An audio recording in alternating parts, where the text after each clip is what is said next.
Um cartão vermelho e que envolvem o antigo presidente do clube, Luís Filipe Vieira. Entretanto, a equipa de futebol teve recentemente, como se sabe, uma mudança de treinador.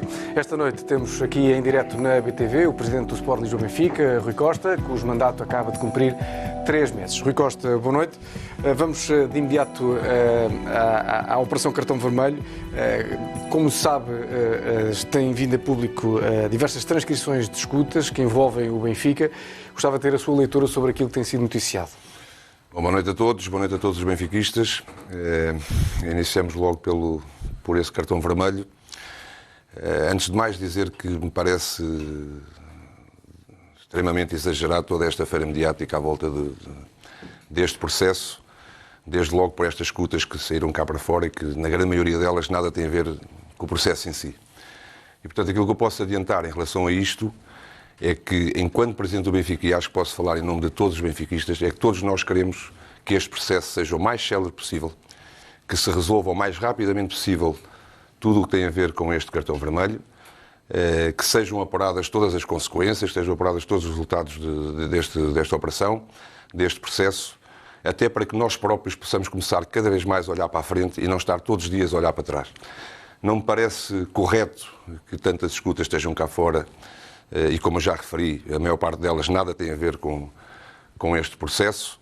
Não sei quem beneficia com isso, menos que seja para preencher páginas de jornais ou programas televisivos. Sei que o Benfica está a ser tremendamente prejudicado com estas notícias todas e, acima de tudo, que é aquilo que é a minha preocupação enquanto Presidente do Benfica, é poder olhar para o futuro do Benfica e neste momento ser todos os dias notícia aquilo que está para trás e um processo que devia estar neste momento em segredo de justiça e está muita coisa cá fora. Portanto, o pedido que eu faço, o apelo que eu faço é exatamente esse, que tudo seja o mais célere possível, que sejam apuradas todas as consequências, sejam lá elas quais forem, mas que o Benfica possa definitivamente olhar para a frente e que os nossos adeptos possam, de uma vez por todas, poder olhar para o futuro do Benfica e não estar sempre preocupados com o passado. E sente-se, de alguma forma, envolvido, direto ou indiretamente, nas suspeitas que têm sido levantadas? Estamos a falar de mais de 50 transferências de jogadores. Mas envolvido em questão de o seu nome aparece em algumas das notícias, não digo que apareça certo. Naquilo que é transcrito, em algumas das notícias. Ora, aparece. Vamos por partes. Em primeiro lugar, ainda ninguém foi acusado de nada. Agora, se me está a perguntar em relação à minha pessoa, eu estou e estarei sempre de consciência tranquila em relação a todo este processo. Desde logo, nunca ninguém viu o meu nome envolvido em nada daquilo que é relacionado com a justiça. Por outro lado, custa-me tremendamente ter que recordar todos os dias, ou várias vezes, que é uma coisa que não gosto de fazer, porque acho que tudo aquilo que eu fiz pelo Benfica, fiz pelo amor que tenho por este clube, e portanto o Benfica não me deve nada. Todas as minhas decisões ao longo da vida foram feitas por mim, portanto o Benfica não me deve nada a esse respeito, mas custa-me tremendamente estar, cada vez que este processo vai à baila, ter que estar a explicar todo o meu passado. Eu acho que é subejamente conhecido o meu passado neste clube, e não falo de um passado recente, falo de um passado desde os 9 anos. Desde os 9 anos, e portanto não tenho que recordar toda a gente. Eu percebo que haja muita gente hoje que não se lembra de 93. Muitos deles não eram nascidos em 93 para se recordarem ou para saberem daquilo que se passou no verão quente. E nessa altura eu ainda morava numa cave da Damaia. E prescindir daquilo que eu prescindi, ou abdicar daquilo que eu abdiquei, da proposta que eu abdiquei para servir o Benfica aos valores que eu tinha na altura, numa altura que, repito, ainda vinha de 34 para o Estádio da Luz, para treinar no Estádio da Luz, e já era titular do Benfica, ou já começava a ser titular do Benfica. Não seria agora, ao fim de 12 anos de estar em Itália e de ter construído a minha vida, que eu iria me prejudicar com isso. Mas são muitos os episódios que eu tenho relacionados com o Benfica, à qual não permite sequer que o meu nome venha à bala numa coisa do género. É sabido da minha saída para a Itália, porque é que foi para aquele clube e não foi para o outro. É sabido do meu regresso de Itália para Portugal, em que condições foram, que contrato é que eu deixei lá fora, que contrato é que eu vi ganhar para o Benfica. É sabido que eu ainda tinha uma carreira para fazer lá fora e abdiquei de tudo isso para poder representar o Benfica, sobretudo no meu final de carreira, quando tive essa possibilidade. É sabido o que eu abdiquei já dentro da estrutura do Benfica com propostas do estrangeiro. É sabido também que o meu contrato com o Benfica, isso foi uma coisa que foi tornada pública esta semana, o meu contrato com o Benfica, quando passa a diretor desportivo do clube, E quando recebo esse convite, tinha prémios de campeão nacional. E não estamos a falar de pouco dinheiro envolvido nesses prémios de campeão nacional. Desde que estou aqui, fui 6 vezes campeão nacional enquanto dirigente. Não recebi um euro de prémios, não recebo um euro de prémios de todos os prémios que são pagos no Seixal a todo o grupo de trabalho. E a pergunta que eu faço é: que sentido faria eu abdicar de todo este dinheiro que é legal, que era legítimo, que está protocolado, está protocolado, faz parte da minha profissão, primeiro como jogador, depois como dirigente, para depois andar metido em esquemas. Portanto, eu tenho dito isto e é talvez a última vez que eu vou referir aquilo que eu acabei de referir, porque a minha história, repito, não é de hoje. Eu vim para aqui com 8 anos de idade, não vim para aqui não estou aqui há 3 meses desde que sou presidente, ou há 13 anos, 14 anos desde que sou dirigente. E, portanto, eu sou obrigado para mim mesmo a dizer isto, porque é talvez a pior ofensa que me possam fazer em relação a todo o amor que eu prestei a este clube, a que diariamente me empenho para que este clube seja cada vez melhor. E, portanto, eu digo sempre que toda a gente tem o direito de me julgar em tudo. Hoje sou Presidente do Benfica, toda a gente tem o direito de me julgar enquanto Presidente do Benfica. Não me parece correto, acima de tudo, não me parece correto que os próprios benfiquistas me julguem nesse sentido. Até porque nós estamos sempre a dizer que temos que ter Benfica, temos que ter Benfica, temos que ter Benfica. E eu acho que essa demonstração eu sempre dei aos nossos sócios, aos nossos adeptos.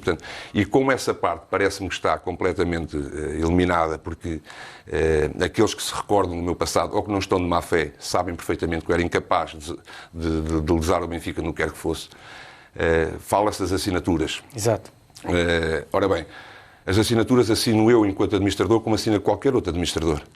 Isso não implica que eu tivesse em concluir com o que quer que fosse, não implica que eu tivesse conhecimento daquilo que fosse, porque se nós pegarmos na primeira parte da minha conversa e da minha explicação, mais da minha conversa, da minha explicação, não só abdicaria, tinha que ser uma pessoa muito burra, porque não só abdicaria destes dividendos todos financeiros para estar a ajudar o que quer que fosse, e volto a dizer, ainda ninguém foi acusado, e portanto isto aqui estamos a falar daquilo que se fala. Teria que ser uma pessoa muito burra para prescindir daquilo que era meu por direito e para ajudar outras pessoas nesse sentido. Quer dizer, isto faz é muito pouco claro na minha cabeça que as pessoas tenham esta ideia sobre mim. Por outro lado, se eu tivesse implicado em alguma coisa, ou se não tivesse consciência completamente tranquila, que sentido faria eu, em vez de ter sido o Benfica e estar escondido num canto à espera que o navio passasse, ter-me exposto desta maneira como presidente do clube? É que isso... Já sabia que o escrutínio seria já saberia completamente, andamos todos nisto há muitos anos, que o escrutínio sobre mim neste momento iria ser muito, muito maior. Se eu não tivesse de consciência plenamente tranquila, que sentido faria eu ter assumido o cargo que assumi neste momento, em vez de estar escondido atrás de uma parede?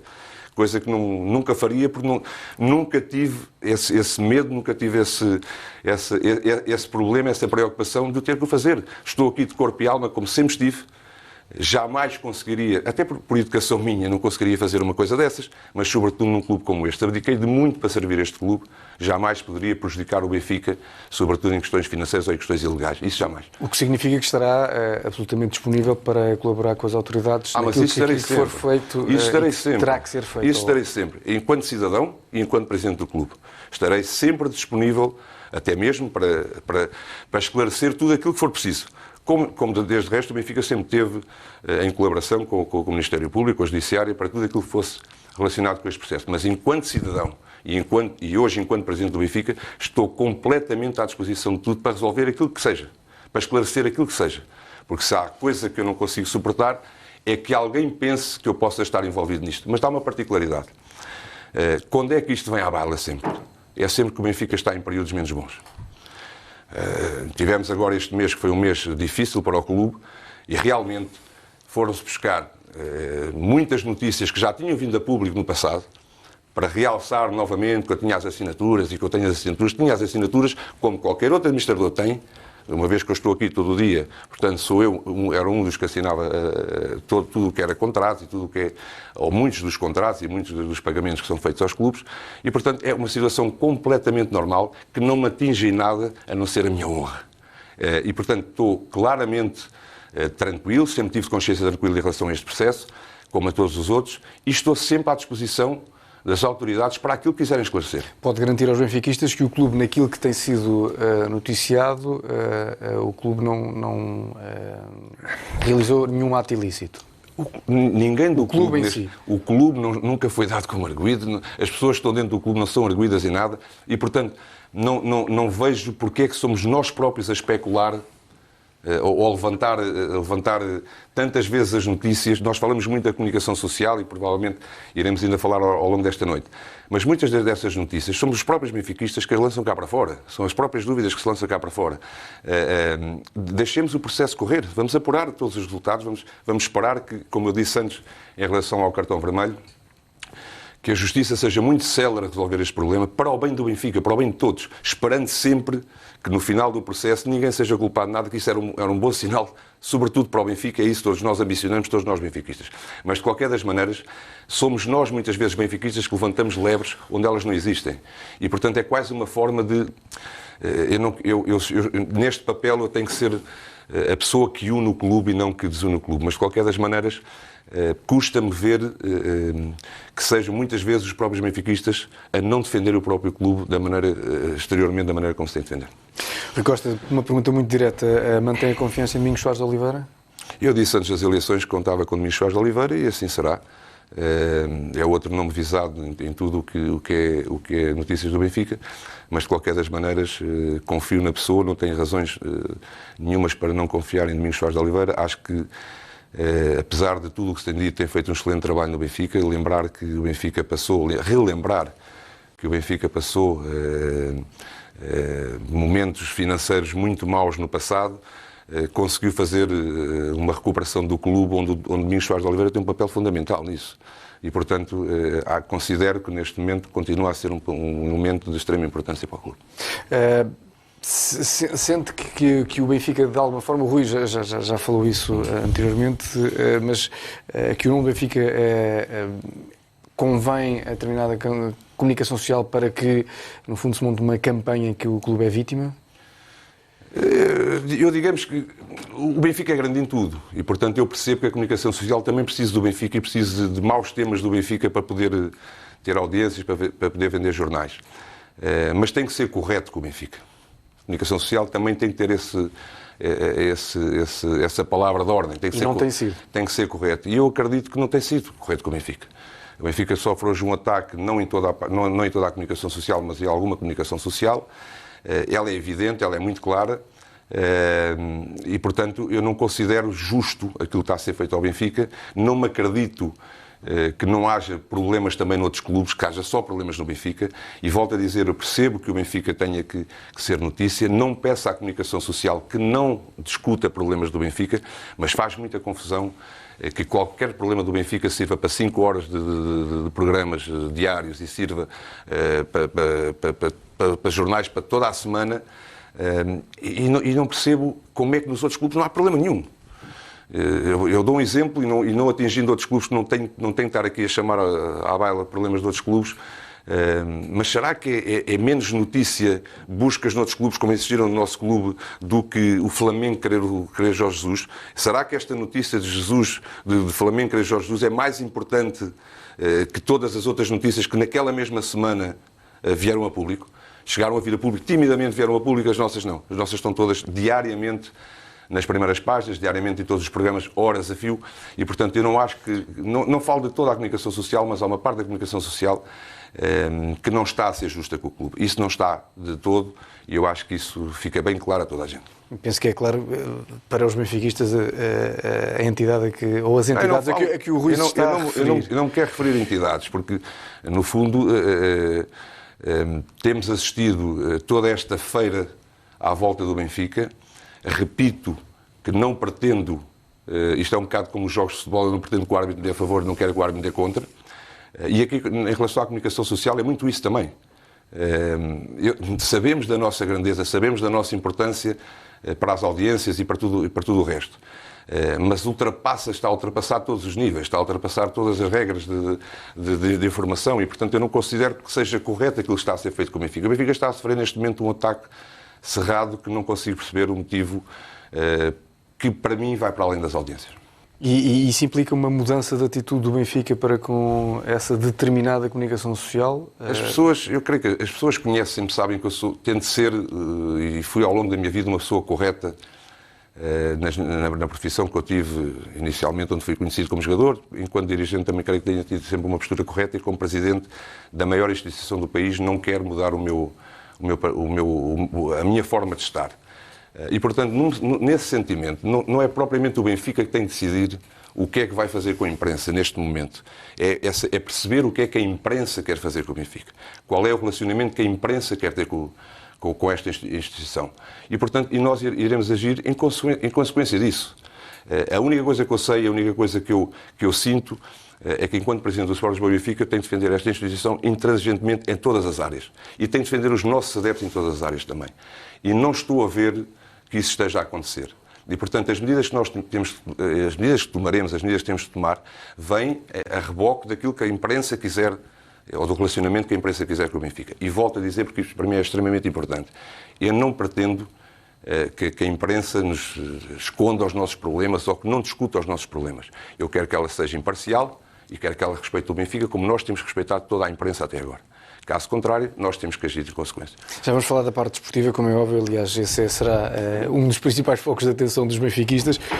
No entanto, quando na altura das eleições o senhor falou da necessidade e da intenção de fazer uma auditoria forense, prometeu para finais de outubro os resultados serem conhecidos. A verdade é que já vamos em meados de janeiro. Como é que está esse processo? Bom, essa auditoria foi entregue à empresa Ernst & Young. Ela apresentou-nos os resultados a mim, ao vice-presidente da área jurídica e aos nossos advogados a 22 de dezembro. Essa primeira auditoria forense, e já explico porque a primeira auditoria forense, foi feita a reboque daquilo que estava a ser feito com o Ministério Público. Ou seja, nós começámos com os 3 primeiros contratos que o Ministério Público levou para a investigação.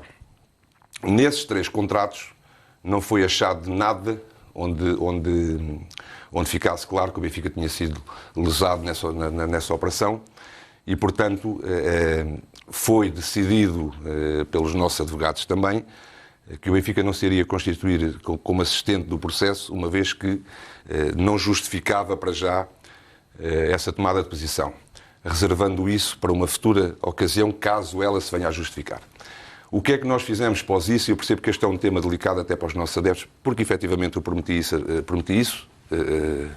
porque assim me prometeram também, que ela fosse entregue em outubro, mas desde logo, e passo a explicar bem, que eu quero que este tema seja bem explicado e bem entendido por todos os nossos adeptos, desde logo nós mesmo que quiséssemos fazer alguma coisa nesse mesmo momento, ou no momento que nos foi entregue tudo isso, esses 3 primeiros contratos, não seria lógico da nossa parte, e eu agora acabei de manifestar-me contra todas as escutas que estão cá fora, portanto isto ainda está em segredo de justiça e portanto não seríamos nós a quebrar esse segredo de justiça. De qualquer das maneiras, e apesar de estes 3 primeiros contratos não nos mostrarem que o Benfica tenha sido prejudicado nesse sentido, o que nós fizemos, o que os advogados propuseram naquela altura e o que a empresa propôs naquela altura também, e à qual tanto eu como o nosso vice-presidente para a área jurídica concordámos de imediato, era estender, e que isto fique bem claro para toda a gente, porque não há aqui interesse em esconder nada a ninguém, estender esta auditoria aos restantes contratos que o Ministério Público e a Judiciária têm hoje em posse deles. Isto é, nós estamos a fazer uma auditoria aos 55 contratos. E, portanto, isto aqui prova, e quero provar e quero deixar muito claro, que se houvesse alguma intenção de esconder o que quer que seja, eu tinha-me ficado por aqueles 3 contratos, esperava o momento de os apresentar, uma vez que não justificava, ou não justifica, em nada justifica que o Benfica tenha sido prejudicado nesse sentido. Eu tinha acabado por limpar as minhas mãos, deixar o processo como eu estava, e não foi isso que nós quisemos fazer. Nós quisemos levar o processo até ao fim, correr em paralelo com o Ministério Público, investigar os 55 contratos que estão a ser investigados pelas autoridades, e no final analisarmos em que ponto é que está a situação. Se pelo meio acharmos que temos a necessidade ou a obrigatoriedade de nos constituirmos como assistentes do processo, assim o faremos. Mas que fique bem claro que pretendemos e pretendi que este processo fosse até ao fim, até ao limite, e serei, evidentemente, esperando sempre porque não há ninguém acusado neste momento, mas esperando sempre que nada aconteça, mas a acontecer, eu serei intransigente, serei muito eficaz naquilo que iremos fazer, serei implacável naquilo que forem os resultados finais. O âmbito dessa auditoria, só para que fique bem sublinhado, são esses 55 contratos, na altura falou no universo Benfica. Sim, mas são estes 55 contratos que estão a ser investigados pelo Ministério Público e, repito, começámos por 3 contratos e desses 3 contratos foi quando eu noticiei que, a finais de outubro, essa auditoria estaria pronta e iniciámos a auditoria, ou alargámos a auditoria a todos os contratos que o Ministério Público tem em mão. Portanto, bem vincada esta parte, tem sido um tema corrente no meio dos nossos sócios e dos nossos adeptos e compreendo perfeitamente. Todos nós queremos saber o que é que o Benfica foi prejudicado ou não, se foi prejudicado ou se não foi prejudicado. Nós, da nossa parte, queremos fazer exatamente o mesmo. Serei implacável neste processo, do princípio ao fim, não deixando dúvidas a ninguém. E repito, se houvesse aqui algum motivo, ou se eu sentisse algum motivo, alguma vontade de esconder o que quer que seja, tinha-me ficado por estes 3 contratos e não tinha alargado isto aos 55. Aos 55. Fica então claro qual é o âmbito da auditoria. Rui Costa, tem mantido conversações a propósito da entrada de um potencial investidor na Benfica SAD, tem mantido conversações com o John Textor. Há interesse ou não há interesse em ter essa participação? Nós temos tido conversas, efetivamente, com o John Textor, elas têm sido públicas. Ainda esta semana, os 2 vice-presidentes que estão encarregues desse pelouro tiveram mais uma reunião com o John Textor. E o que nós temos vindo a fazer é analisar se é oportuno, se não é oportuno, o que é que John Textor pode aportar ou não pode aportar ao Benfica. Portanto, é um processo que está a ser discutido, que está a ser analisado. Não fazemos nada de forma leviana, não nos queremos precipitar em nada, nem para o sim, nem para o não, e, portanto, estamos a analisar até onde é que John Textor ou qualquer outro investidor possa ser oportuno para o Benfica. Lembrar que John Textor não está a comprar ações ao Benfica, portanto, não é as ações do Benfica que está a comprar. Mas a termos aqui um entendimento para um futuro, nós teremos de estar plenamente conscientes que qualquer investidor, neste caso estamos a falar de John Textor, possa realmente aportar valor ao Benfica, nomeadamente não só financeiro, mas até desportivo. E, portanto, é um processo que continua em análise, não está ainda definido qual a resposta final sobre o tema, sobre esta questão.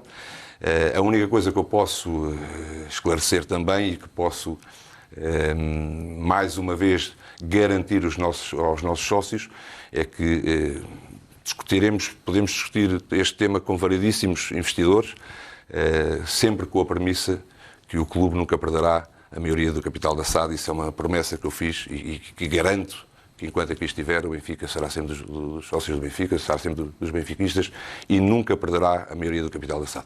Vê com bons olhos a entrada de um administrador nomeado por José António dos Santos, neste caso o Presidente Andrade, que era um antigo Presidente da Mesa da Assembleia Geral? Bom, é um tema que nós não nos podemos... É um acionista minoritário que quer meter hoje dentro da SAD um administrador. É a primeira vez que isso acontece. De facto, baralhou-nos aqui as contas porque não era isso que inicialmente nós tínhamos pensado quando comecei a constituir a nova SAD. Temos agora até dia 24, até porque quando começámos a constituir esta nova SAD, eu quis cumprir com a lei e daí até a entrada de 2 mulheres para fazer a cota necessária para cumprir a lei. E neste Gabriel momento, Rodrigues e Rosário Pinto Correia. Exatamente. E agora, com a entrada do novo administrador, estas contas voltam a ficar foradas e, portanto, nós agora temos até dia 24 para estudar a solução e para apresentar essa solução, de maneira que se possa continuar a cumprir essa cota, que para mim é de extrema importância também, dar para fora aquilo que nós queremos fazer dentro. E, portanto, vamos analisar, vamos ver quais são os caminhos melhores para fazer face a esta nova entrada e não deixar de cumprir aquilo que nós inicialmente pretendemos, que era cumprir a lei. E sente-se confortável com essa indicação da nomeação deste administrador? Não tenho nada nem contra uma pessoa nem contra outra, quer dizer, não tenho. A única coisa que, honestamente, me faz um pouco mais de espécie, mas a mim pessoalmente, essa até aqui nunca tinha havido essa necessidade, porque é que a partir daqui há. É a única coisa que que me alerta um bocado isso. Já referiu os dois nomes da equipa da SAD, nomeadamente do sexo feminino, Gabriel Rodrigues e Rosário Pinto Correia. Que futuros planos é que tem para a SAD e por que razão é que escolheu estes nomes? Bom, essencialmente escolhi estes nomes e os nomes que, para além desses dois elementos que acabou de referir, escolhi os outros nomes que eu escolhi, Domingos Soares de Oliveira, Manuel Brito e Luís Mendes, que veio comigo nesta nova eleição. São pessoas da maior credibilidade para mim, são pessoas que vão trazer um aporte enorme a esta SAD, portanto, percebe-se que é uma SAD completamente diferente das anteriores e, essencialmente, são pessoas que eu tenho a maior certeza que me vão ajudar a fazer uma coisa que eu quero de imediato no Benfica, que é reforçar o compliance do clube. E, portanto, são pessoas das mais variadas áreas, de enormes capacidades, de provas dadas nas áreas que desempenham, e são excelentes elementos que nós trouxemos para dentro do clube. Estou extremamente satisfeito com a lista que fiz para a SAD. E esta área do compliance é para mim uma situação que tem que ser reforçada imediatamente. Uma das coisas que eu quero acabar no Benfica é, de facto, estas suspeitas todas que nos levaram aos cartões vermelhos, que nos levaram a todos os processos que a gente está envolvidos. E, portanto, se há uma coisa que eu quero e que eu prometi aos nossos adeptos é a clareza nas ações. E nessa clareza é essencial neste momento, e no que diz respeito à SAD, que é onde movimenta tanto valor, que essa área do compliance seja cada vez mais reforçada. E aliás, o Rui Costa, eu recordo aqui uma declaração sua na altura da campanha eleitoral, do debate, e penso que vai ao encontro daquilo que o Rui estava a dizer, que queria que as pessoas venham assistir aos seus jogos orgulhosos do clube, quer dentro, quer fora do campo. Quer dentro, quer fora do campo. E este é o caminho que eu quero percorrer aqui dentro. E vou, essencialmente, esta construção desta SAD é uma área muito, muito importante para o clube, é uma área essencial para mim, para desempenhar aquilo que eu tenho como sonhos para o clube, e esta área do compliance ser reforçada, acredito plenamente também, reforça a confiança nos adeptos e que haja uma confiança maior e que haja uma segurança maior da parte dos nossos adeptos, e isso é uma coisa que é fundamental para mim. Ricardo, vamos agora à parte desportiva. O Benfica, nesta altura, está fora de uma das frentes. Aliás, a esta hora joga-se o Porto, está a jogar o Porto com o Vizela para a Taça de Portugal. O Benfica já foi eliminado dessa prova. O jogo que ditou o afastamento de Jorge Jesus decorre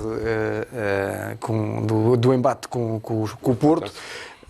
Jorge Jesus foi despedido pelos jogadores, como foi comentado por alguns meios de comunicação social? Nessa altura foi comentado tudo em par de botas, portanto, não.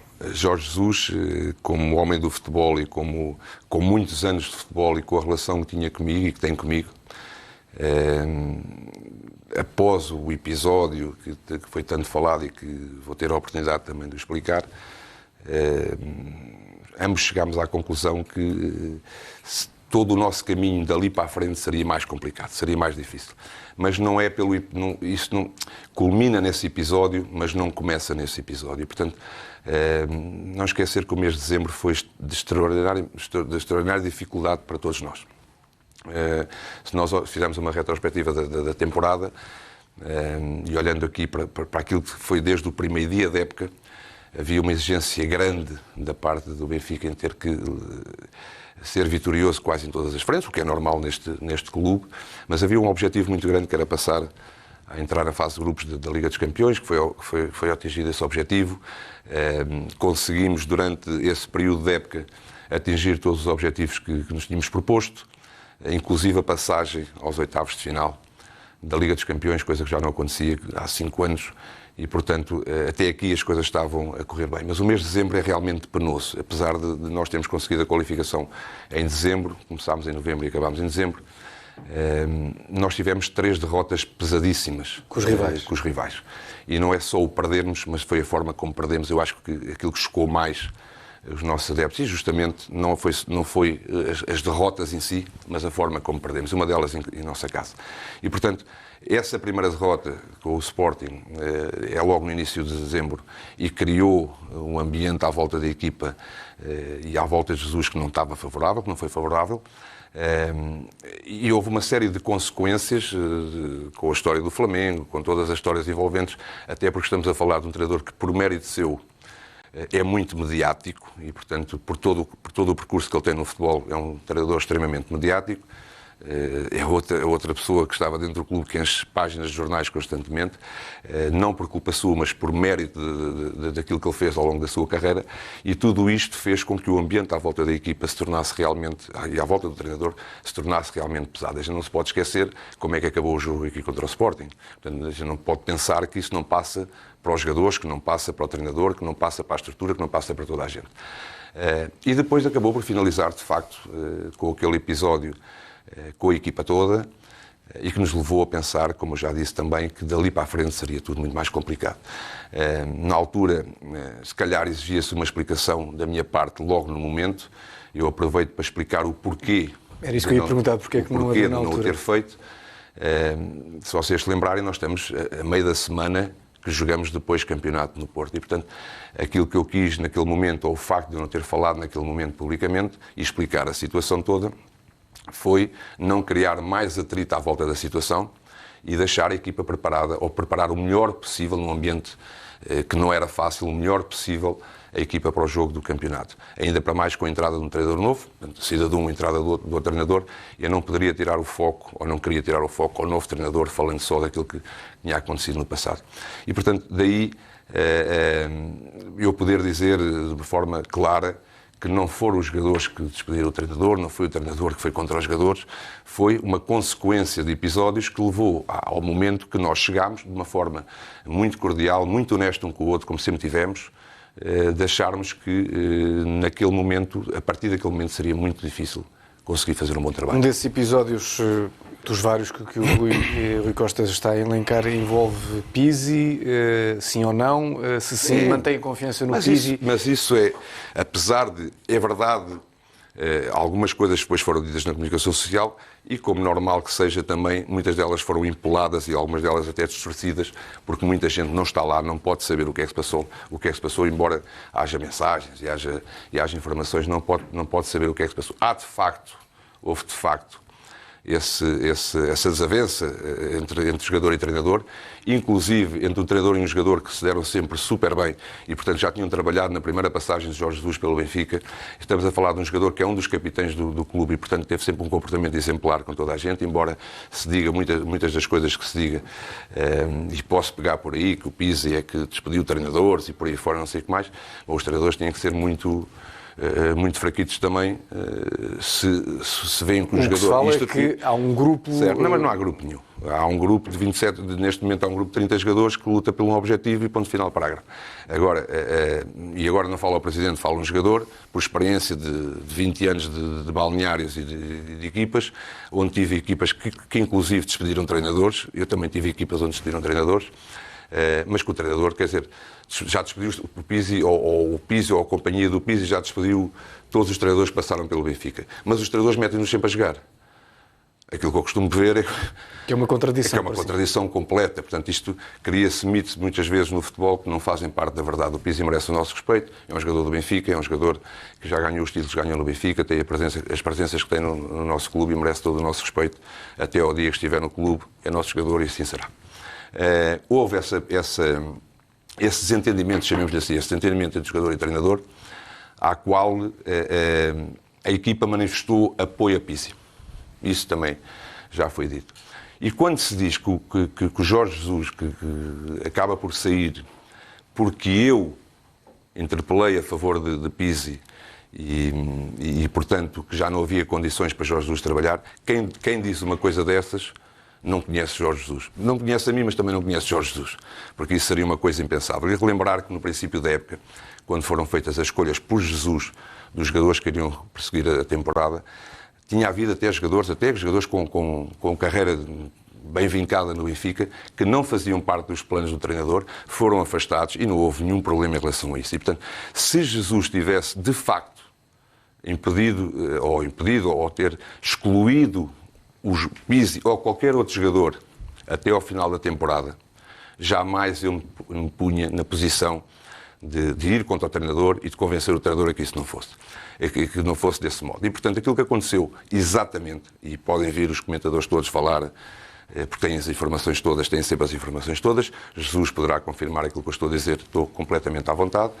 após esse incidente, aquilo que eu acabei de fazer foi coordenado com Jorge Jesus. Portanto, Pizzi não tinha sido excluído até ao final da época. Pizzi não, foi um castigo daquele dia. A equipa vai treinar, tu hoje não treinas, vais falar com o Presidente, mas não o excluiu até ao final da época, como se tanto disse por aí. E, portanto, logo de seguida, eu falo com o treinador, eu estava no Seixal naquele momento, não fui chamado ao Seixal, eu estava lá no Seixal, e nesse preciso momento nós decidimos o que fazer para que aquele desacato, que aquele desentendimento da equipa que ficou do lado do jogador, pudesse ir fazer o treino que tinha para fazer e acabar ali a história. Foi isso que nós fizemos, foi isso que aconteceu, e aquilo que depois leva Jesus durante o dia, e leva-me a mim também durante o dia a pensar, não é a questão Pizzi, então, que é uma coisa que as pessoas não estão provavelmente identificadas para perceber. Não é propriamente a questão Pizzi, porque a questão Pizzi é resolvida por ela própria. A questão Pizzi é resolvida como estava combinado entre uma conversa entre o treinador e o jogador, e as coisas resolviam-se com a naturalidade que o processo envolvia. Aquilo que custa a Jesus e que pesa a Jesus, e que me pesa a mim também, como é óbvio, é que os jogadores ficaram do lado de lá e não do lado de cá. E, portanto, isso é que faz pensar que, a partir daqui, o trabalho seria mais difícil. Até porque o incidente acontece pós o jogo com o Porto para a Taça de Portugal, onde até Jesus não está no balneário. E, portanto, não é uma coisa que Jesus presencia que tenha acontecido. E, portanto, a partir daqui há sempre o disco disso dentro e, portanto, isso causou mal-estar.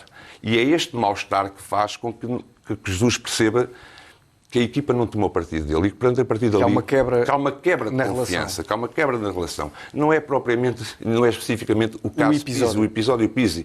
É a tomada de posição de toda a equipa. E isso fez com que Jesus pensasse que o caminho já seria mais difícil a partir dali. Portanto, eu anteriormente disse que não foram os jogadores que despediram o Jesus, agora quem me ouvir dizer isto disse, mas afinal foi. Este episódio vem a reboque de todo o ambiente que estava envolvido naquele período de dezembro à volta da equipa. Um dos fatores que dir-me-á sim ou não, contribuiu para esse ambiente mais pesado ou mais tenso tem a ver com o facto de Jorge Jesus ter reunido com o Flamengo antes do jogo Sim. no Estádio do Dragão. Autorizou essa reunião? Aproveito também para explicar isso, também tem sido muito falado. Nós estamos a falar entre pessoas do futebol, que é um contexto um bocado diferente para quem não conhece os contextos do futebol. Uma das preocupações que nós estávamos naquele momento, de facto, tanto nós, enquanto estrutura, tanto eu, enquanto presidente, tanto o próprio Jesus, era um massacre diário desta história do Jesus vai para o Flamengo, Jesus não vai para o Flamengo, Jesus vai para o Flamengo. As pessoas estavam cá, ex-dirigentes dele, que estavam cá, que tinham tido uma relação de 1 ano e até vitoriosa com o treinador, e, portanto, o massacre era tal. Mas as pessoas não pensem que para que um treinador, ou um jogador, ou um presidente se encontre com alguém de outro clube, que seja preciso autorização do que quer que seja. Hoje com os telemóveis, vocês não fazem a menor ideia do massacre que é por telemóvel. Portanto, e aquilo que... E eu conversava todos os dias com Jorge Jesus, como é natural, como converso hoje todos os dias com o Nelson Veríssimo, nós discutimos muito o tema, ao ponto de eu chegar a perguntar a Jorge Jesus qual era o interesse dele, se era continuar do Benfica ou se era de facto ir para o Flamengo, como se dizia na imprensa. E, portanto, isto foi sempre conversas abertas entre duas pessoas adultas do futebol e com um grande conhecimento um do outro. Acontece que a vontade de Jesus era essa mesma, era de continuar no Benfica, finalizar o contrato tal e qual, que era a minha vontade. Isso também foi público desde o início da época, até porque sou apologista que um treinador cumpra o contrato e, portanto, a vontade de ambos era terminar o contrato. E isso foi medido por Jorge Jesus textualmente e cumprido por ele também, porque já vamos aos episódios, e é quando eu lhe digo, bom, então a única forma, e conversas mais privadas, onde me explica o que é que se está a passar, que não vale a pena adiantar aqui, porque são de facto conversas privadas. Sei perfeitamente o massacre que Jesus estava a levar para poder ir para o Flamengo, e aquilo que eu lhe pedi, a famosa autorização, e que não é na antevéspera do jogo, é bem mais cedo essa conversa, então faz-me um favor, limpa a cabeça, e para limpares a cabeça tens que lhes dizer a eles que não, diretamente, e no dia a seguir estás a dizer na conferência de imprensa que és treinador do Benfica e eu carimbo isso por baixo, carimbo isso por cima. Portanto, a questão da autorização, que tanto se fala, e como é que eu dei autorização a um treinador para falar com outra equipa. Não seria um procedimento normal. Não seria um procedimento normal.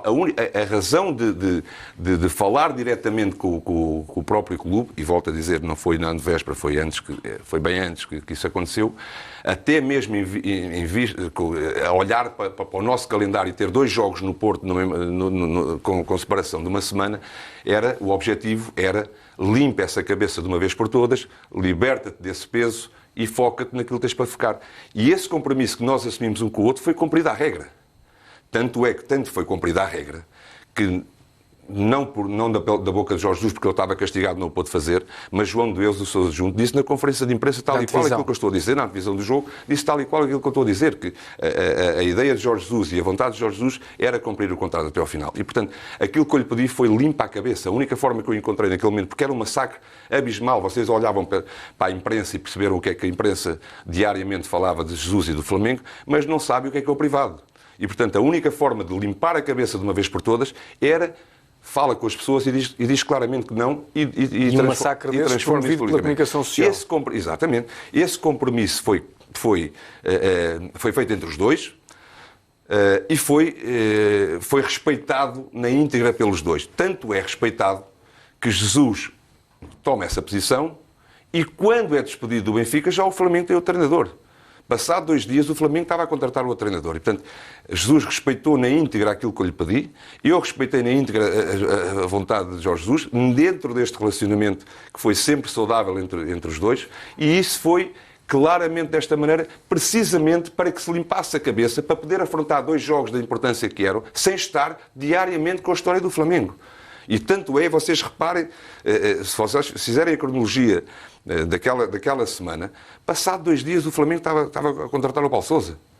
E já não pensava mais em Jorge Jesus, precisamente porque Jesus acabou por tomar essa posição. E, portanto, a ideia, e para as pessoas que fazem confusão, não é preciso autorização nenhuma para uma coisa dessas, não é preciso esse tipo de situações, porque ao dia de hoje, com os telemóveis, com tudo e mais alguma coisa, isto é um massacre diário. E, portanto, liberta-te deste problema, limpa a cabeça de uma vez por todas, foca-te nos objetivos que nós temos pela frente e, neste momento, temos um objetivo. Numa semana temos... E a posição não ficou clara porque estava impedido de... É evidente. Porque estava castigado, mas de qualquer das maneiras, o seu adjunto, João Deus, sublinhou e, mesmo assim, não foi desmentido.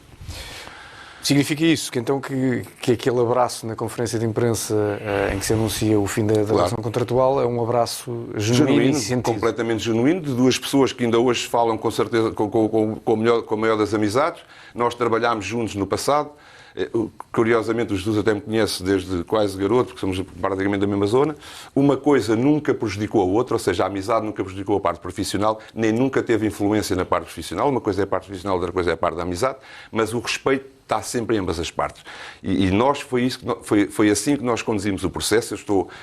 O abraço que eu dou a Jorge Jesus é a demonstração que nem ele sai chateado com o clube, nem eu tive a arrogância de passar por cima dele, embora seja o presidente, passar por cima do treinador para fazer eu as escolhas do plantel. Neste caso, a tal situação, a famosa situação de dizer ao Pizzi, de dizer que o Pizzi iria treinar e, portanto, quer tu queiras, quer tu não queiras. Isso nunca existiu na vida, nem nunca existirá comigo em termos enquanto presidente, nunca existiu no passado e não vai nunca existir nem no presente nem no futuro.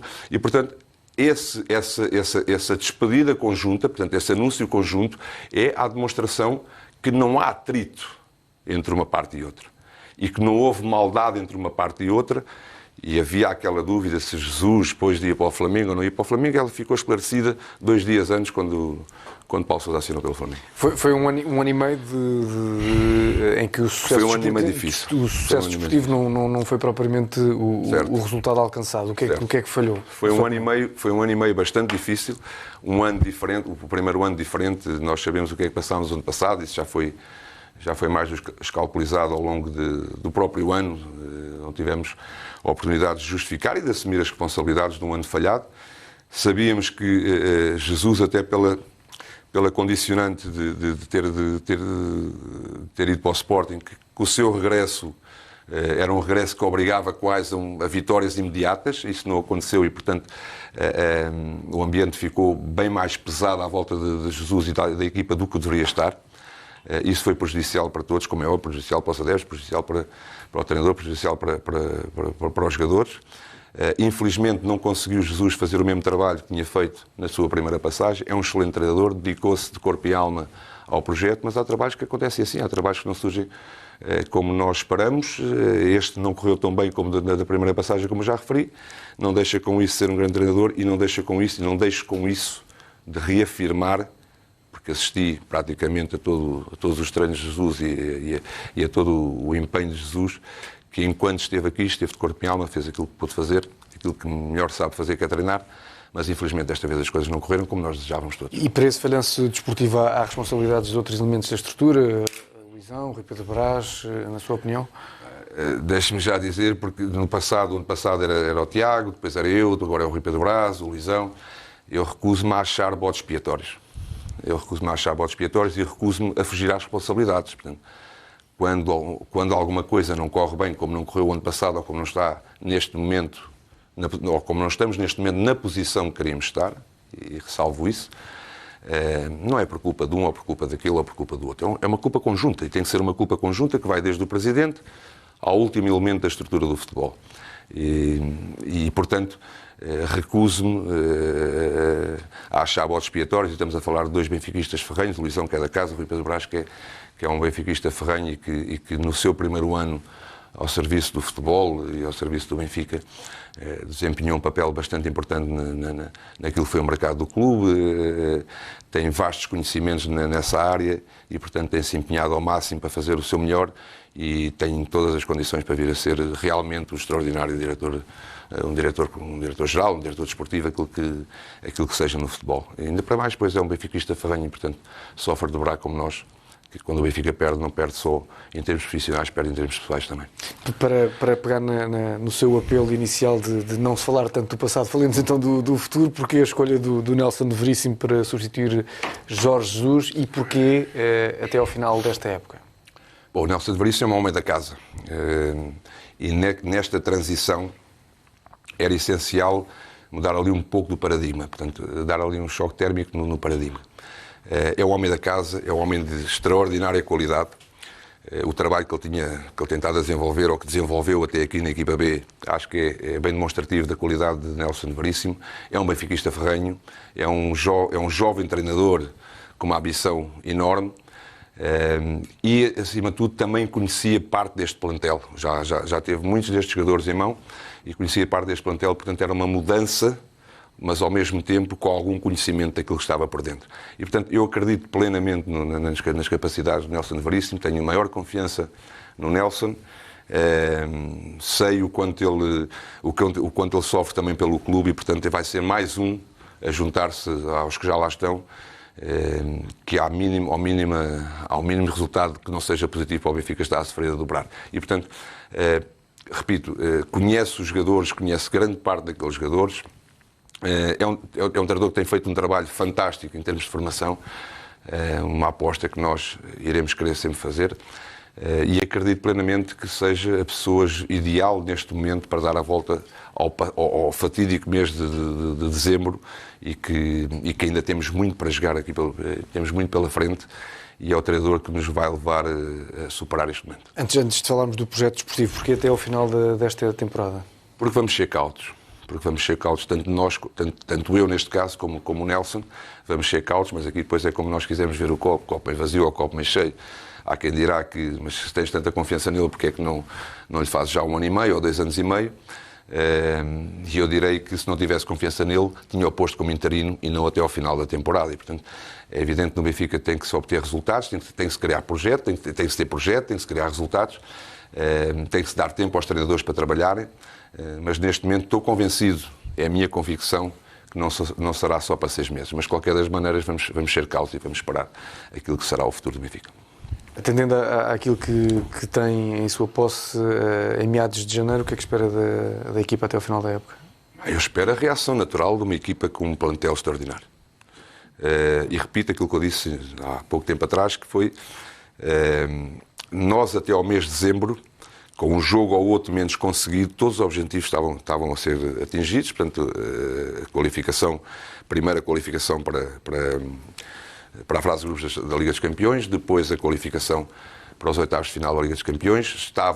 Não estávamos em primeiro naquele momento, no momento que entramos em dezembro, mas estamos a um ponto com o jogo com o Sporting em casa por fazer. Tínhamos empatado no Estoril e isso retirou-nos naquela altura ao primeiro lugar.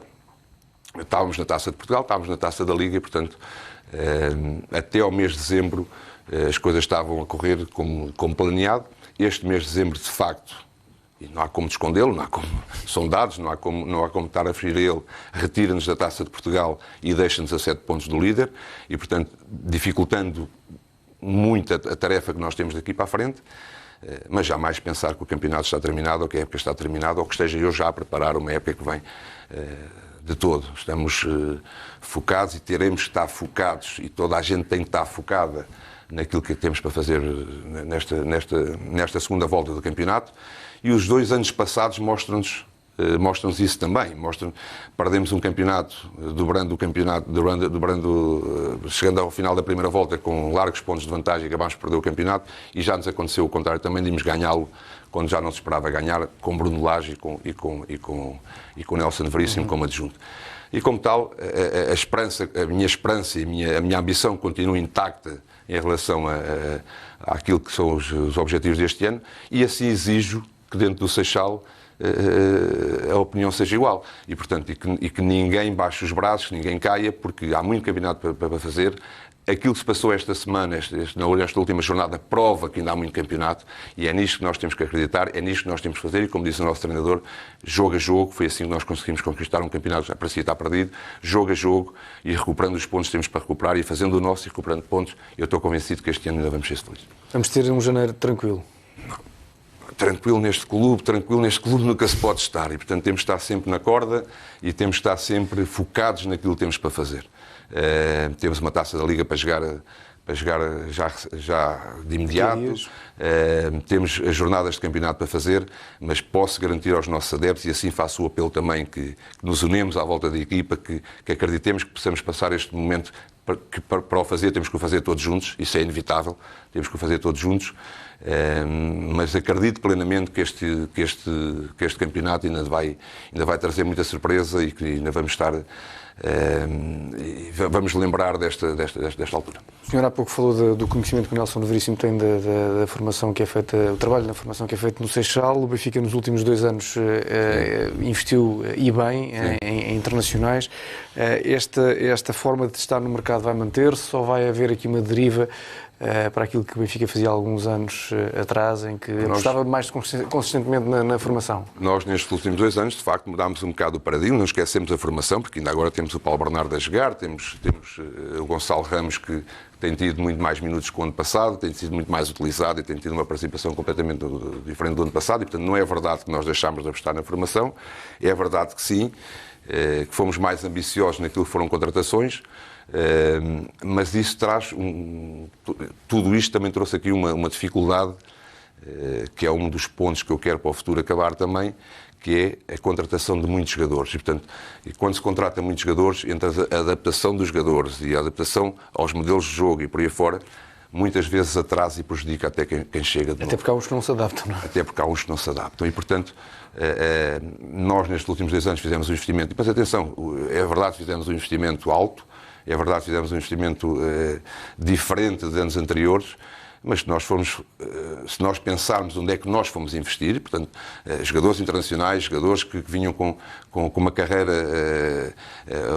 onde nos dava grande expectativa sobre esses mesmos jogadores, não foi um desbanjar de dinheiro em contratações que ninguém conhecia, em contratações que não tinham um currículo, em contratações que à partida não se julgava que trouxessem um aporte diferente.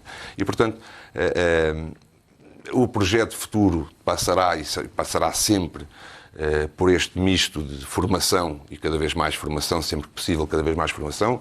Lembrar que não todos os anos conseguem João Félix, ou Renato Sanches, ou Bernardo Silva, ou por aí fora, e, portanto, mas ainda assim, juntar este grande projeto que nós temos no Seixal da formação, com jogadores que sejam contratados, que tragam experiência, como também temos tido ao longo destes anos, e jogadores que vieram já perto dos 30 ou até após os 30, que nos trouxeram rendimentos altíssimos, como é o caso, sei lá, do Jonas, do Júlio César, agora do Otamendi e do Vertonghen.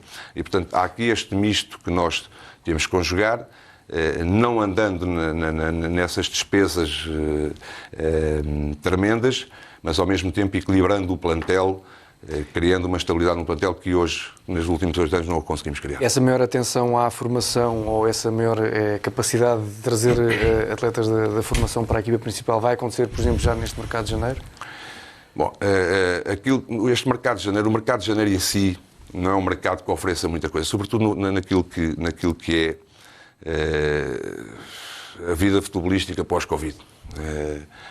Os mercados estão muito parados e, portanto, a preocupação neste momento é reduzir o plantel até.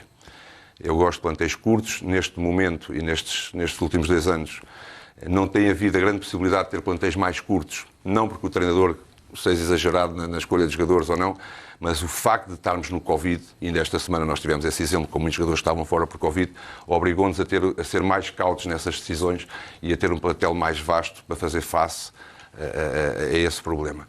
Ainda assim, vamos entrar na segunda parte da temporada. Um dos objetivos é reduzir o plantel, até mesmo para poder criar mais espaço até aos nossos jovens jogadores.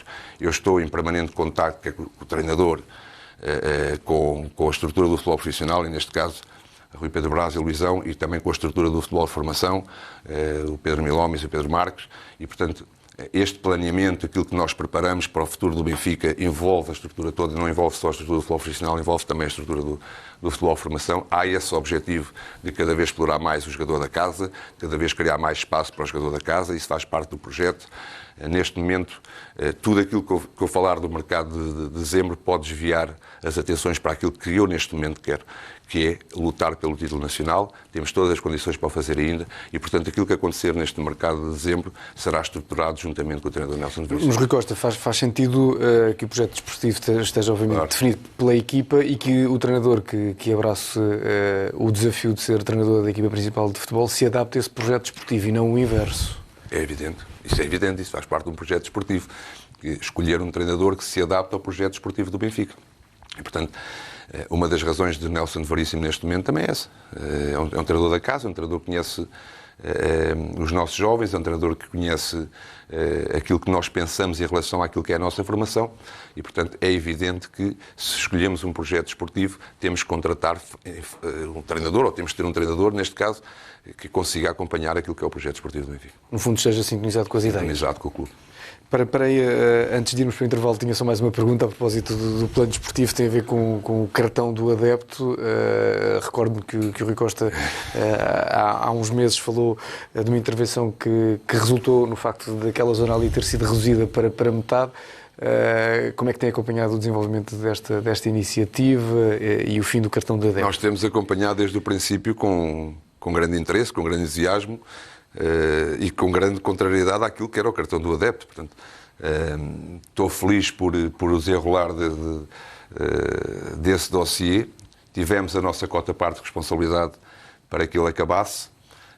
Considero que foi uma medida tomada sem pés na cabeça, portanto, principalmente vindos do Covid, onde precisámos dos estádios cheios, onde precisávamos de voltar a trazer a cultura futebolística aos estádios.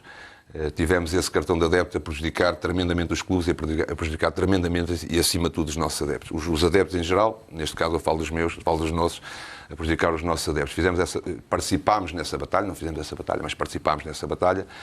É de grande satisfação que eu vejo que hoje o nosso estádio pode estar composto, pode estar cheio e onde os nossos adeptos terão de novo o lugar deles. Rui Costa, vamos ir para uma curtíssima pausa nesta entrevista ao Presidente do Sport Lisboa Benfica. Voltamos já daqui a pouco para a segunda parte.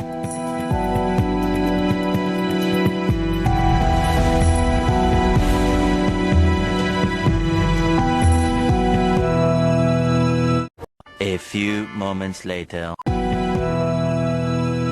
Segunda parte da entrevista ao Presidente do Sport Lisboa Benfica, Rui Costa. Rui Costa, já passámos das 11 da noite, a nossa conversa já vai longa. Vamos começar esta segunda parte pelo tema da revisão dos estatutos, que está em curso. Como é que está a ser conduzido esse processo nesta altura? Bom, isso foi algo que eu também tornei público logo na altura e foi uma das primeiras medidas que eu tomei enquanto Presidente, foi criar uma comissão para a revisão dos estatutos. Essa comissão foi constituída por sócios de variedíssimos movimentos que tiveram as suas opiniões diferenciadas, sobretudo nas últimas eleições, nas últimas 2 eleições, e aquilo que pretendi com essa medida foi que, atendendo a que estamos a falar do documento que rege a vida do clube, entendi que esse documento não poderia ser feito por uma facção do clube, mas sim por todas as opiniões do clube, e foi feita uma comissão abrangendo variedíssimas áreas. Eu estive presente só na primeira reunião, fiz questão de estar presente só na primeira reunião, dando as boas-vindas a todas as pessoas que compunham essa comissão. Sei que estão-se a desenrolar os trabalhos e de uma forma muito agradável para toda a gente, que é uma coisa boa, uma coisa que me deixa muito feliz também.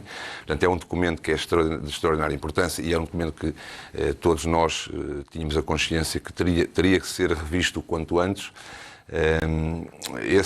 Essa comissão está a trabalhar assiduamente para que seja entregue à direção o quanto antes. Eu creio que finais de fevereiro estarão prontos para entregar à direção essa proposta dos estatutos do clube, para depois seguir os trâmites normais de ser marcada uma Assembleia Geral e os sócios pronunciarem sobre o mesmo. E que mudanças é que considera que são essenciais para Bom, eu quis ficar à margem, embora seja presidente do clube e tenha de estar a par de todos os movimentos que o clube tem, como já disse anteriormente, eu quis ficar muito à margem desta comissão.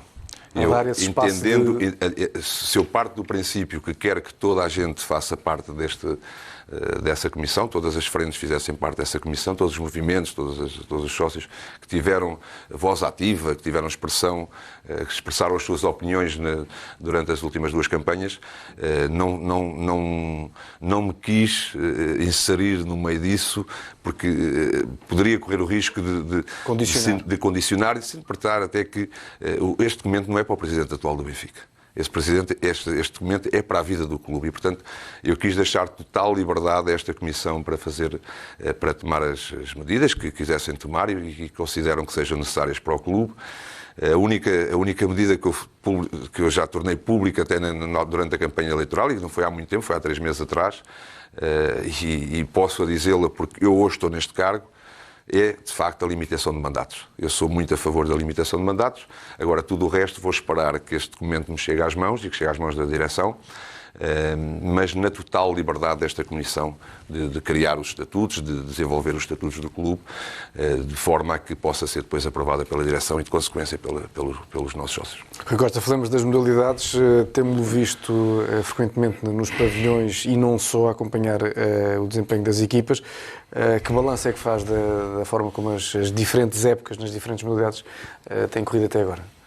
Bom, eu assim que entrei, fui avisado para a possibilidade de uma época difícil, à semelhança daquelas que das últimas 2, 3 épocas em relação às modalidades. Não está a ser um ano produtivo, ou produtivo quanto nós queríamos que fosse.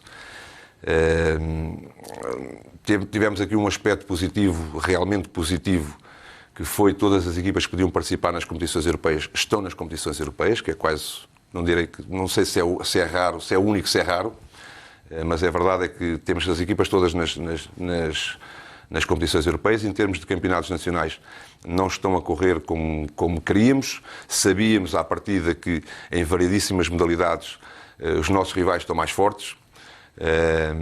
Sabemos que preparar as modalidades é uma coisa que eu já estou a fazer e posso garantir que aos nossos adeptos também que já estou encarregue disso e já estou a trabalhar nesse sentido. As modalidades para preparar as temporadas começam à volta de dezembro, janeiro, fevereiro, até porque muitas delas, nomeadamente o futsal e o hóquei, têm mercados muito curtos e, portanto, ou se consegue reforçar as equipas nesses períodos ou então fica muito mais difícil a posteriori.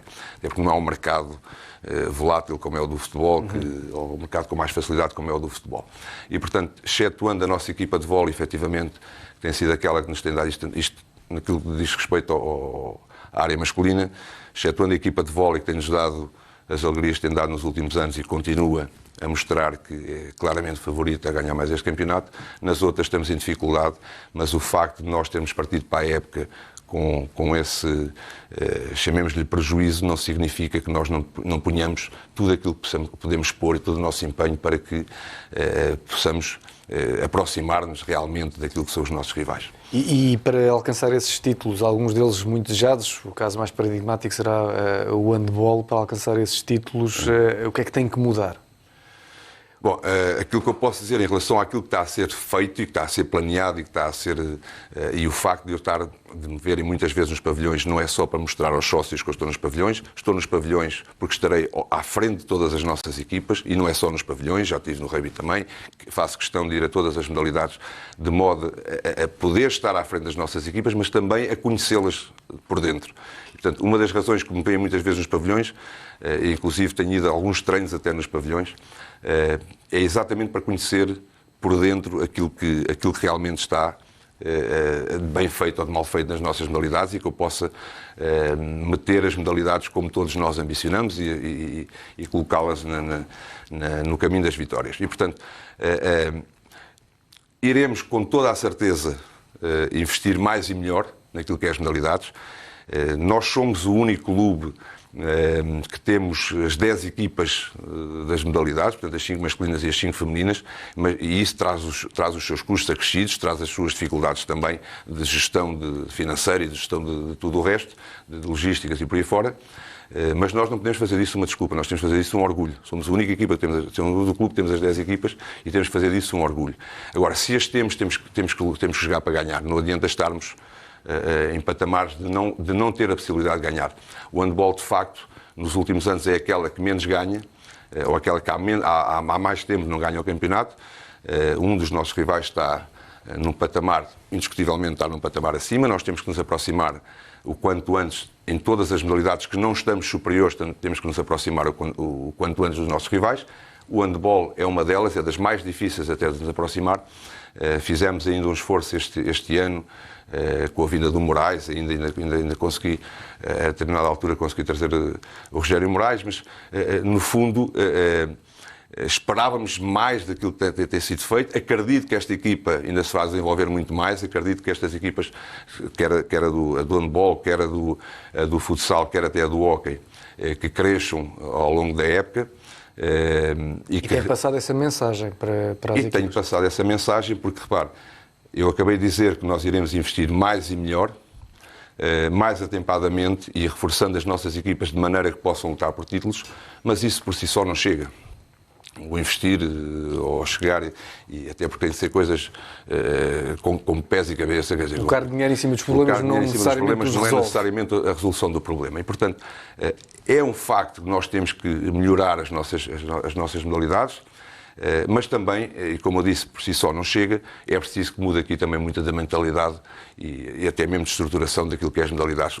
Esse plano está a ser criado, esse plano está a ser visto, está a ser analisado, estou a estudar em cada modalidade o que é que nós poderemos melhorar e o que é que nós poderemos fazer de melhor para chegar mais perto dos títulos, e com certeza absoluta estou convencido que para o ano o resultado das modalidades será bem melhor do que este ano, se bem que, à semelhança daquilo que eu disse do futebol, as épocas ainda estão em caminho e não estou a dar por perdida nenhuma modalidade, mas exige que o atleta do Benfica, quando representa o Benfica, tenha a maior capacidade de afrontar qualquer adversário.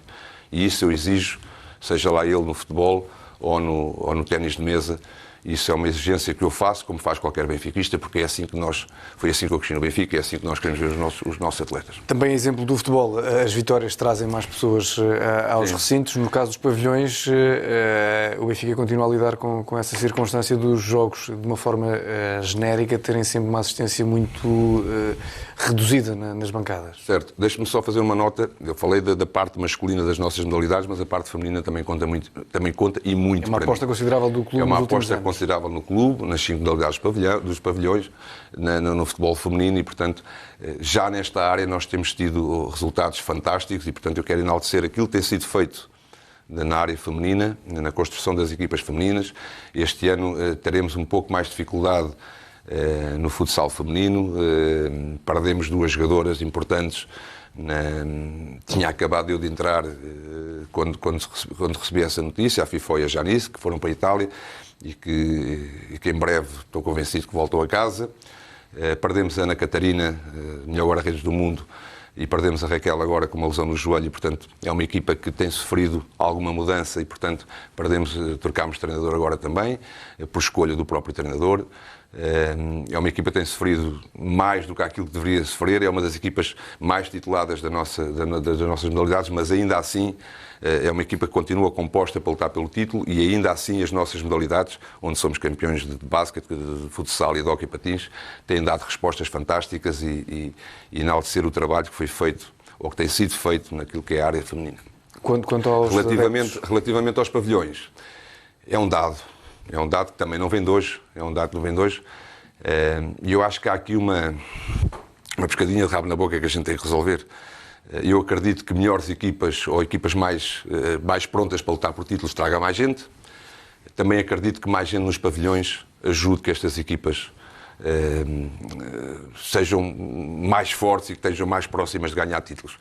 Agora, também faz parte também da cultura portuguesa, não acompanhar diariamente aquilo que é a vida das modalidades. Temos muita gente dentro do pavilhão que acompanha quase todos os jogos das modalidades, e eu agradeço por isso, mas não é uma cultura que nós temos de ir aos pavilhões ao meio da semana, ver um jogo de hóquei, ou ver um jogo de futsal, ou de basquete, ou de handball, ou de vôlei, aquilo que seja.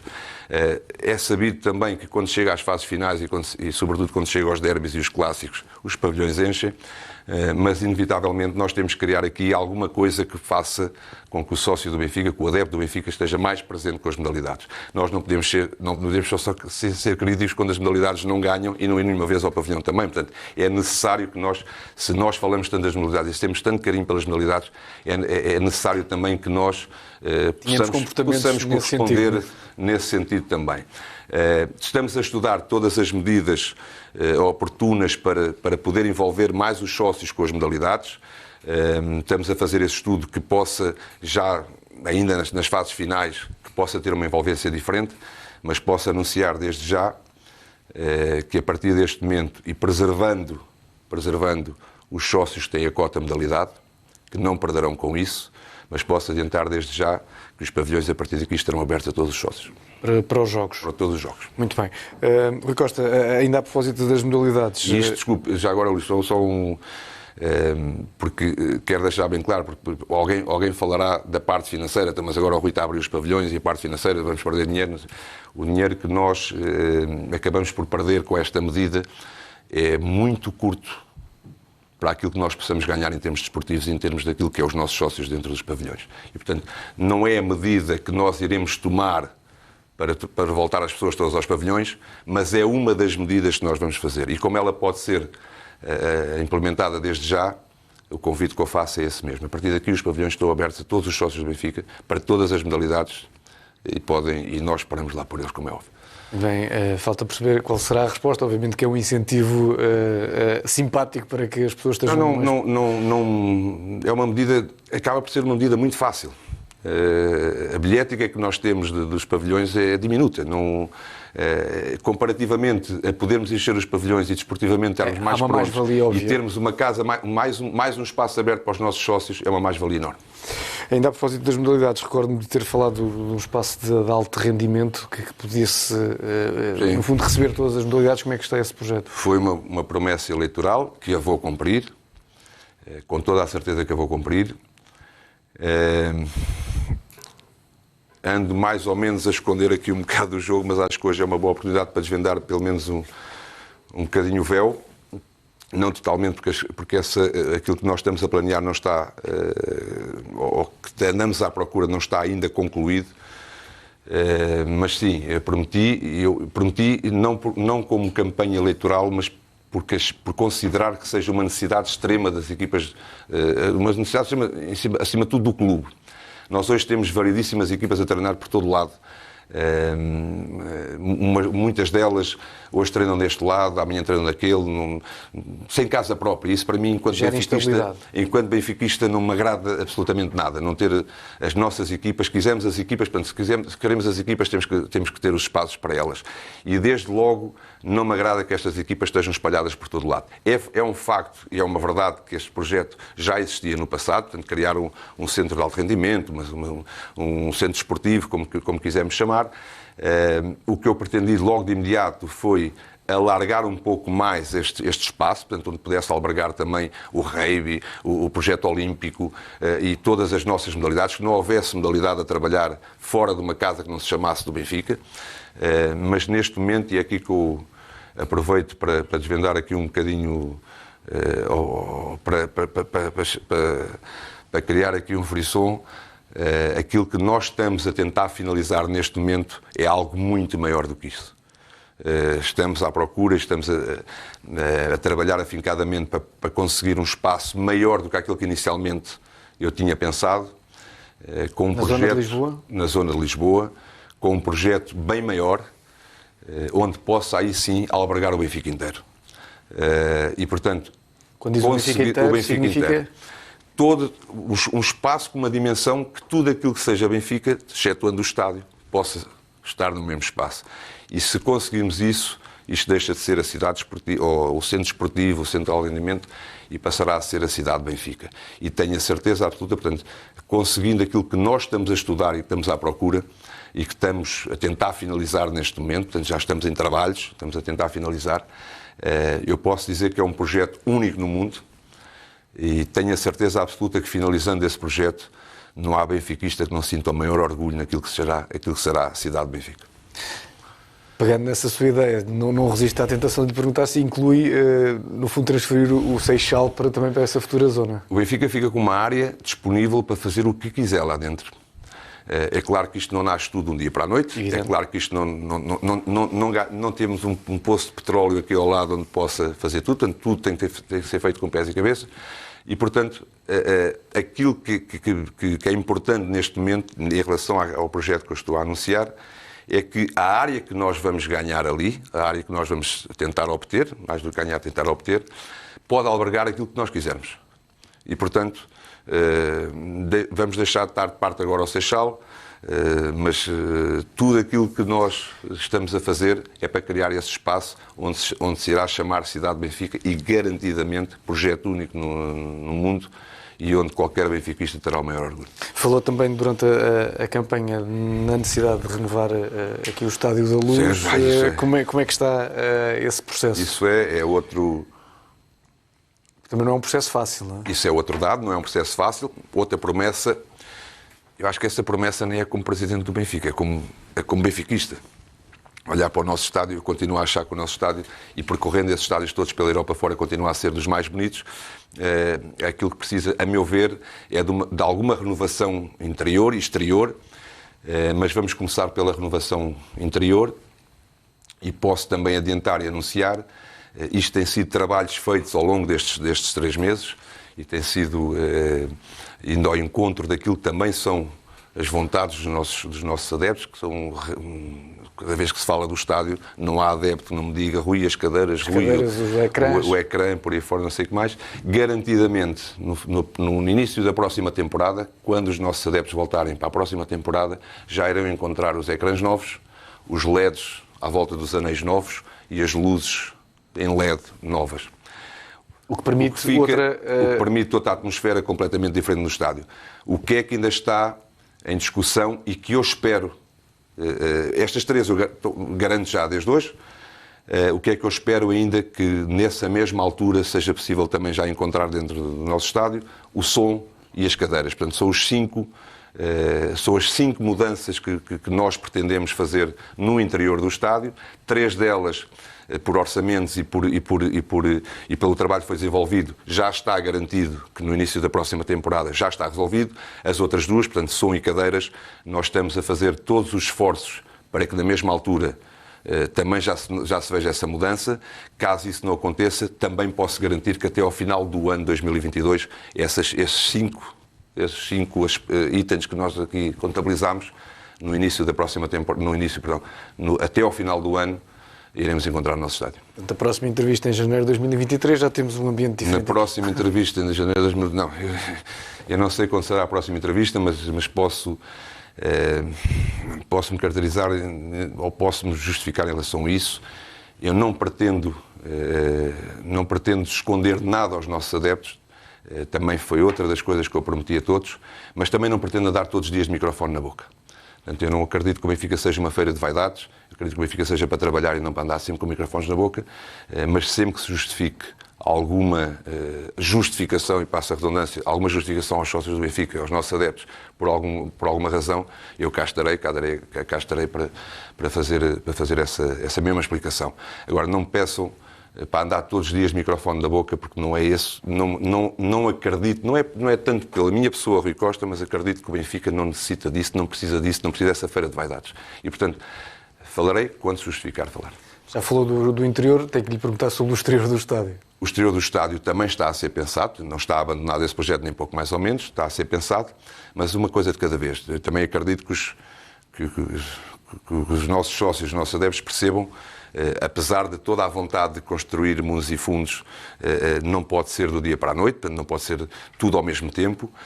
Uma das coisas que eu sempre disse e que vou cumprir também é que tudo aquilo que seja obras, e aqui falámos quer no interior do estádio, quer no exterior do estádio, quer na cidade de Benfica, que eu continuo a sonhar que é isso que vai nascer, vai levar, inevitavelmente serão custos importantes, mas prometi e continuo a prometer que nada disso vai interferir naquilo que são as projeções dos plantéis do Benfica. Portanto, uma coisa vai correr em paralelo com a outra, nos timings que tiverem que ser, mas a prioridade será sempre a parte desportiva e não a outra parte, e, portanto, eu não posso desviar e nem quero desviar as atenções daquilo que são as construções dos plantéis.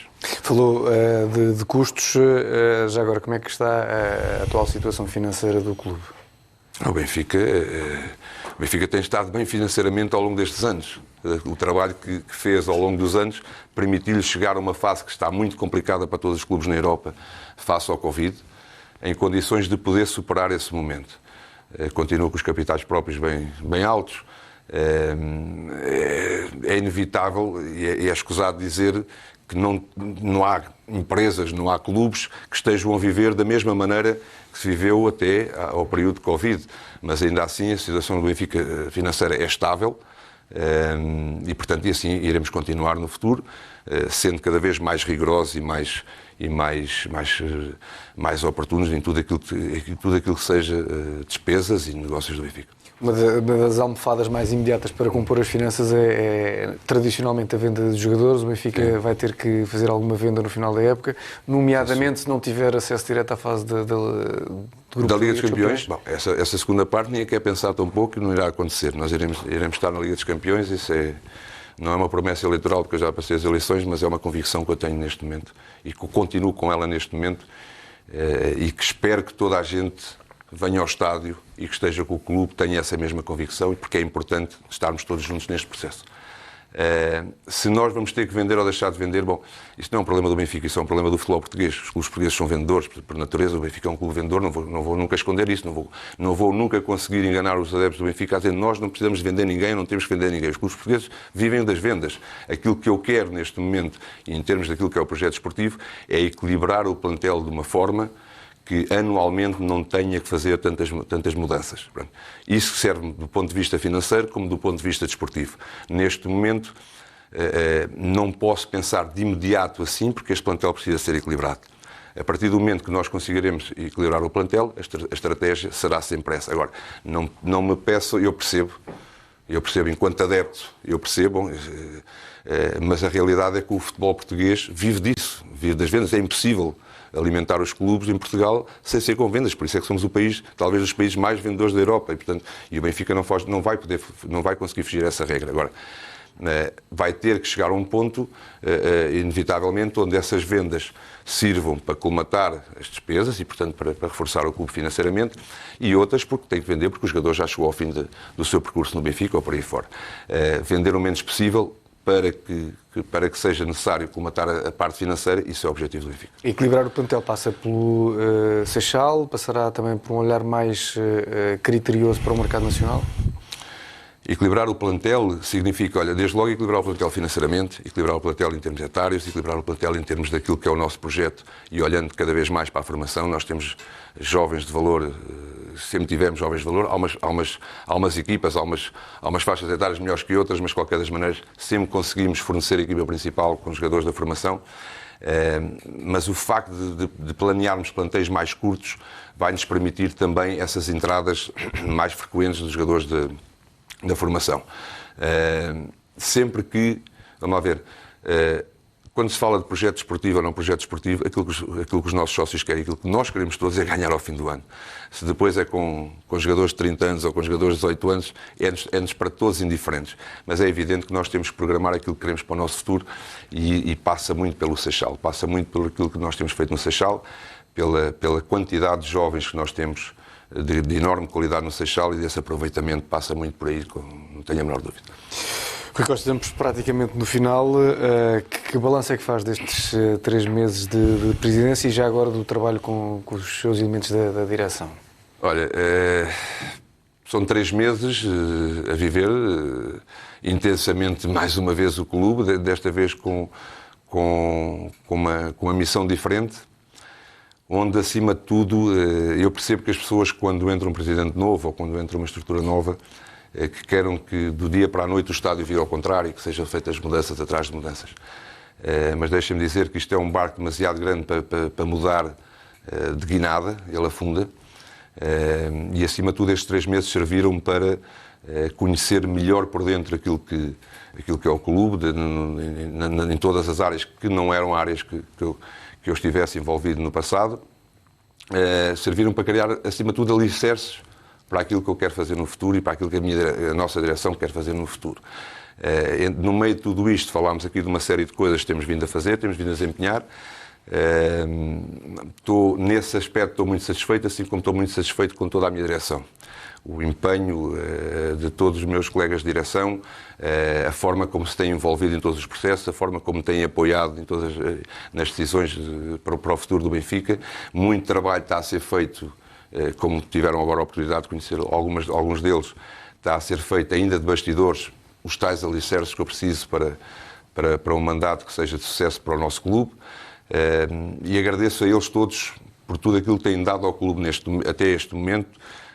Faz-me estar cada vez mais convencido que escolhi as pessoas certas para me acompanharem em termos daquilo que é o futuro do Benfica, a forma como se tem envolvido em todos os departamentos, a forma como tem, dentro dos pelouros de cada um, participado na vida no dia-a-dia do clube. Não quero estar aqui a identificar um ou dois, porque tem sido um trabalho em conjunto, um trabalho de grande agrado para mim, de grande satisfação para mim, contente com aquilo que escolhi até agora, mas foram apenas 3 meses. Portanto, há muito para fazer daqui para a frente, há muito para mudar, as pessoas podem ter plena consciência que eu estou a par disso tudo. Há muito para mudar, há mentalidades para mudar, queremos ser cada vez melhor e para isso temos que mudar em muitos aspectos e é isso que nós estamos a programar para o futuro. Por último, qual é a mensagem que quer deixar aos benfiquistas? A mensagem é essa mesmo. A mensagem é aquela que eu fui dizendo ao longo da entrevista.